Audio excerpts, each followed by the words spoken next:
குருவே சரணம். இன்னைக்கு சங்கடகர சதுர்த்தி பூஜையை தான் பார்க்க போகிறோம். நம்ம வீட்டில் இருக்கக்கூடிய விநாயகர் பெருமானுக்கு நம்ம வீட்டில் இருக்கக்கூடிய பூவெல்லாம் கிள்ளிட்டு வந்துடலாம். இப்போ போய் செம்பருத்தி இருக்குது செடியில், செம்பருத்தி எல்லாம் எடுத்துகிட்டு வந்துடலாம். இன்னைக்கு தீபம் வந்து எருக்கம் இலை வச்சு தீபம் ஏற்றி வைக்கலாம் அப்படின்ட்டு வாசலில் வந்து நம்மக்கிட்ட வெள்ளை எருக்கம் செடி இருக்குது.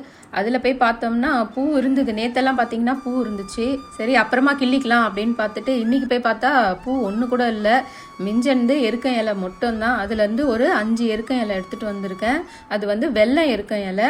உங்ககிட்ட சாதா எருக்கம் இலை இருந்தால் கூட பரவாயில்ல. 5 எருக்கம் இலை வச்சு தீபம் ஏற்றலாம். அரச இலை இருந்தால் கூட அதை கூட வச்சு நம்ம விநாயகர் பெருமானுக்கு தீபம் ஏற்றி வழிபடலாம். நமக்கு இருக்கக்கூடிய சங்கடங்கள், காரிய தடைகள் அது அனைத்துமே நிவர்த்தியாகும். மஞ்சளில் விநாயகர் பிடிச்சி வச்சுருக்கோம். 2 பக்கம் இலை தீபம் ஏற்றி வச்சுருக்கோம். அதில் நெய் விட்டு பஞ்சு திரி போட்டு தீபம் ஏற்றி வச்சுருக்கோம்.